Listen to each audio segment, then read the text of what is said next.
there, and welcome. So, have you ever looked at English grammar and just thought, ugh, it's this huge, complicated puzzle?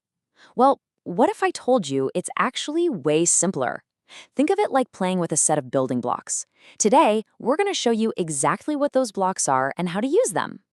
Really, when you strip it all away, language is all about one big question, right? How are sentences actually built? I mean, how do we get from just single words to these big, complex ideas? It feels like it should be super complicated, but the answer is way simpler than you'd think. And that simple answer, it all comes down to this number: 8. That's it. There are just 8 essential building blocks, what we call parts of speech, that you need to build basically any sentence in the entire English language. Just 8. And, just like building a house, you gotta start with a solid foundation. So let's start there, with the 2 most important blocks of them all.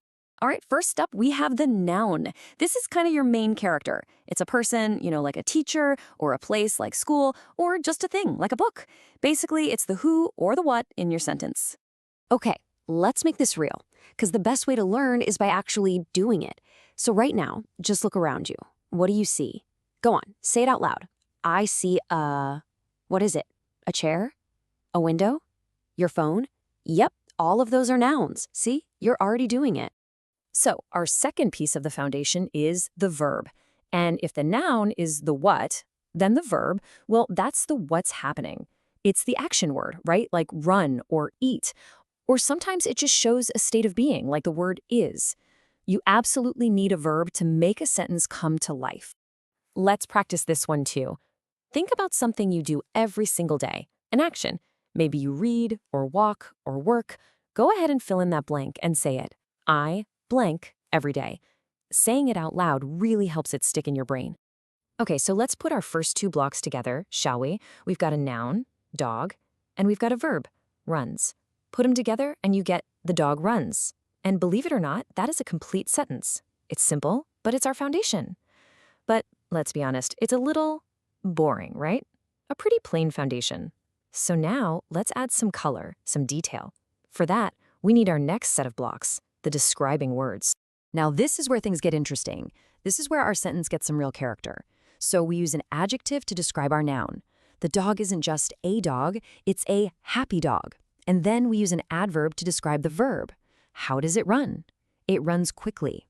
It's a really simple rule to remember. Adjectives describe nouns, adverbs describe verbs. So look at our sentence now. The happy dog runs quickly. It's so much more vivid, isn't it? We've just painted a much clearer picture, and we only used 4 of our blocks. Okay, but what if we want to expand on this? What if we want to connect this picture to other ideas or other places? Well, for that, we need our linking words. First up for our linkers is the preposition.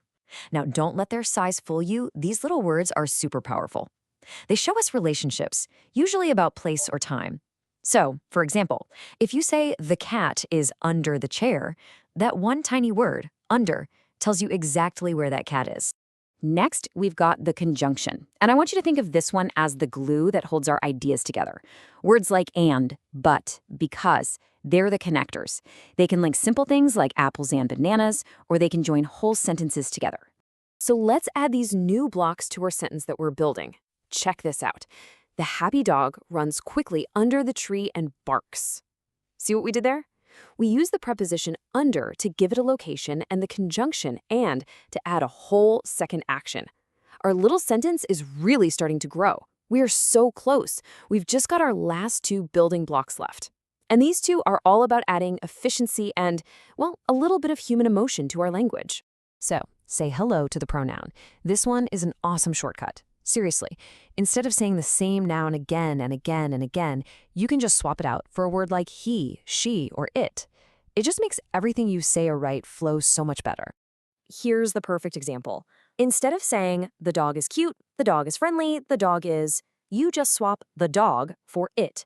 It is cute. It's simpler, it's faster, and honestly, it just sounds way more natural, doesn't it? Okay, your turn. Have a look at this sentence. This is my friend. Is kind. What pronoun would you pop in that blank space? Yep, he or she. See? Super easy.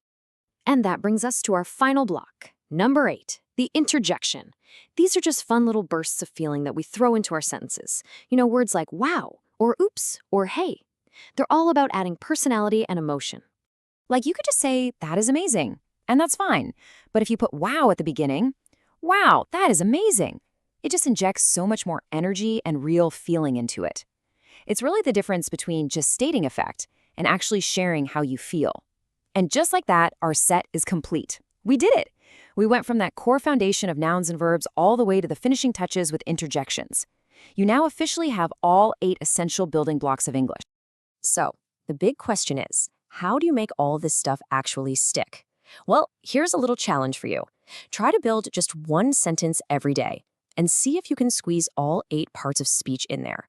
But the most important part? Say it out loud. Seriously, speaking is one of the best ways to lock this stuff into your memory.